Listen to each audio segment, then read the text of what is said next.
Today's journey will be about Afghanistan, which was occupied by many big countries, but couldn't resist for long. Let's start with its history.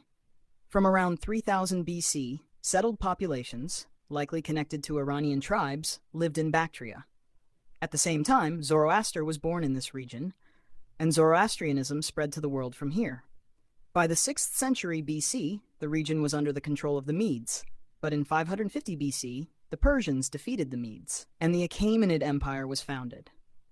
In 330 BC, Alexander the Great conquered the Persian Empire, and Greek influence began in the region. 7 years later, when Alexander died, his empire was divided among his generals, and the region became part of the Seleucid Empire. In 250 BC, Bactria separated from the Seleucid Empire and became an independent Greek kingdom. In the 2nd century BC, Buddhism began to spread in the region. In the 1st century BC, the Kushans conquered the area and ended the kingdom. In the 3rd century, the Sasanians took control of the region, but had to share it at times with the Hephthalites. The Arab Caliphate overthrew the Sassanids in the 7th century and spread Islam to the region. After the Caliphate, the region came under the rule of many states: the Gökturks, Samanids, Ghaznavids, Seljuks, Ghurids, Khwarezmians, the Mongol Empire, the Timurid Empire, the Mughal Empire, and the Safavids. By 1709, taking advantage of the Safavids' weakness, Mirwais Hotaki established the first Afghan state, the Hotaki dynasty. However, it was soon brought to an end in 1738 by Nader Shah, who had inherited the legacy of the Safavids. In 1747, after Nader Shah's death, Ahmad Shah founded the second Afghan state, the Durrani Empire. Ahmad Shah is also known as the founder of modern Afghanistan. In 1823, Dost Muhammad Khan ended the dynasty and established the Emirate of Afghanistan. After its establishment, the Afghan people faced a very difficult period: the Great Game. In the 19th century, this was the name given to the struggle for influence in Central Asia between Russia and the British Empire. In 1839, with the start of the First Anglo Afgan War, British forces reached Afghan lands.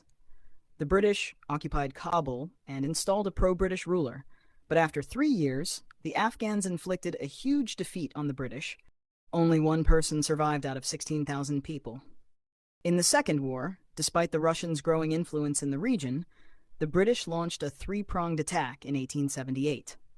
Unable to gain support from the Russians, Kabul fell, and the Treaty of 1879 was signed. However, the Afghans started uprisings, and in 1880, the British launched a massive attack. Though the Afghans defeated the British secured control over Kabul and installed Abdur Rahman Khan as the new emir of Afghanistan.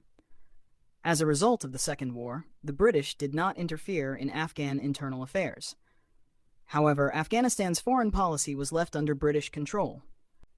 In 1893, the British established the borders of Afghanistan, but since it divided the Pashtun people, the Afghans never recognized the border with Pakistan. In 1919, Abdur Rahman's grandson, who ascended the throne, took advantage of the British withdrawal after World War I and declared independence. When no side emerged victorious in the war, the British were forced to recognize Afghanistan's independence. Amanullah Khan became the ruler who initiated Afghanistan's first modernization efforts and implemented various reforms in education, law, and women's rights. However, this did not please some factions. In 1929, following an uprising led by forces opposing the reforms, Amanullah Khan abdicated the throne, and royal governance began. After long-standing struggles within the government, in 1979, the Soviets began their invasion of Afghanistan and captured key regions, while the rural areas, accounting for 80% of the country, remained under the control of the resistance. The Mujahideen in these regions fought guerrilla warfare. The Soviets bombarded these areas but could not fully control them. However, during the decade-long invasion, there were great losses. 5 million Afghans fled the country. An estimated 1 to 3 million Afghans lost their lives, and 15,000 Soviet soldiers were killed. Infrastructure collapsed, and the education and health systems came to a halt. Afghanistan became a country in ruins. Radical Islamist groups gained power, and the foundation for the rise of the Taliban was laid. As the Soviet Union became worn down by the prolonged resistance, they withdrew from Afghanistan in 1989. The Soviets left, but the war did not end. It actually became even more complicated. In 1992, after the collapse of the Soviet-backed government, the Mujahideen began fighting each other. Kabul was reduced to rubble. In 1994, with support from several states, the Taliban emerged in Kandahar. They advanced quickly and captured Kabul in 1996. They banned women from working and going to school. Television, music, and entertainment were forbidden. Harsh punishments were enforced. By 1998, they controlled nearly 90% of the country. In 1998, the Taliban took Mazar-e-Sharif, the last major resistance center in the north. After entering the city, they killed over 2,000 Shia Hazara civilians. They destroyed one of the world's oldest and largest Buddha statues in Bamiyan. After the September 11 attacks, the U.S. identified Osama bin Laden as the mastermind and declared that he was being sheltered by the Taliban in Afghanistan. The Taliban refused to hand him over. The U.S. then designated Afghanistan as a priority target in the fight against terrorism. Military installations of the Taliban regime in Afghanistan. These carefully targeted actions are designed to disrupt the use of Afghanistan. At the end of 2001, with strong domestic support, the United States captured major cities and removed the Taliban from power. Osama bin Laden escaped from the United States siege and fled the country. Hamid Karzai became the head of the interim government. Progress was made in areas such as women's right to education and media freedom. The Taliban resorted to the same strategy that Afghans had used successfully throughout past wars: guerrilla attacks.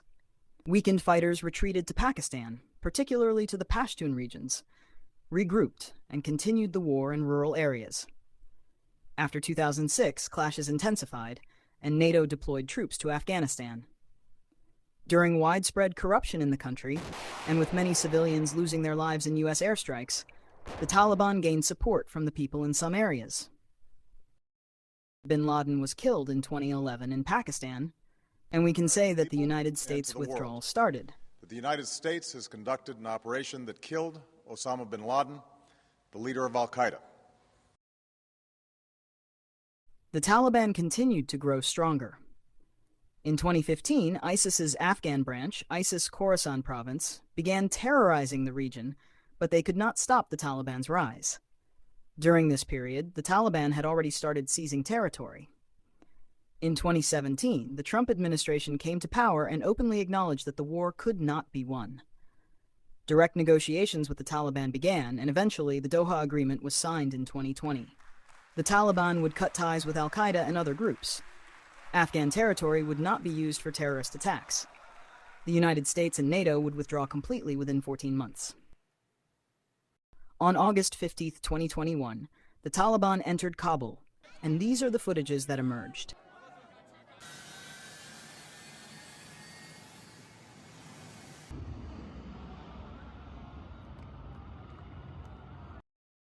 The war that claimed 175,000 lives had ended. The country was now under Taliban control. They changed the national flag. Women can only receive 6 years of education. It is very rare to see them working anywhere other than hospitals. The headscarf has been designated as mandatory clothing, but enforcement is not as strict as before. This situation is more closely related to Afghan culture rather than the Taliban or religion, because we know that Amanullah Khan also faced opposition when he implemented reforms. Human rights violations and uncertainty about the country's future have caused an economic crisis. However, we can say that the country is progressing in a positive direction. Drug production has been significantly reduced. Major projects are being launched. Ethnic discrimination has ended. The country's biggest problem, security, has been ensured. The country's only terrorist problem is ISIS Khorasan. They carry out attacks targeting both the Taliban and the Shia community several times a year. The country seems to be moving in a positive direction, but there is strong propaganda.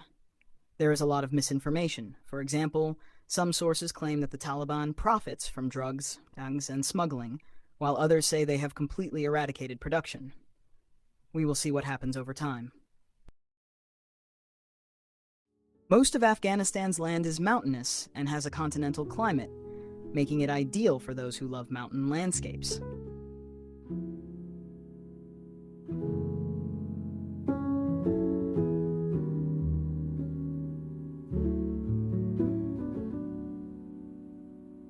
Bandi Amir Park is one of the most touristy spots.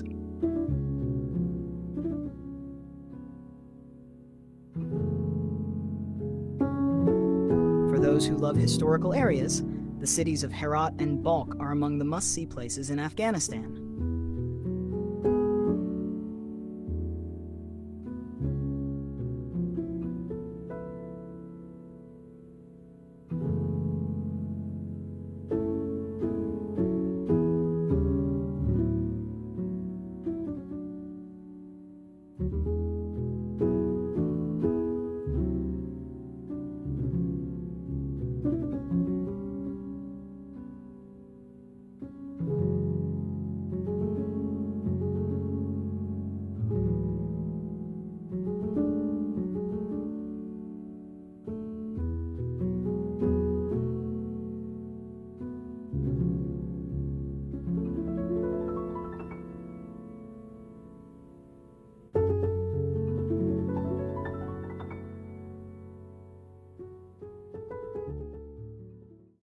من نچمو وقتل تربیه کتلو تشکر که تماشا کردید به امید دیدار ساتوی پسرو وینو داد شهیدانو کور داد باتورانو کور داد باتورانو کور داد باتورانو کور داد باتورانو کور ساتوی پسرو وینو داد شهیدانو کور داد باتورانو کور داد باتورانو کور داد باتورانو کور داد باتورانو کور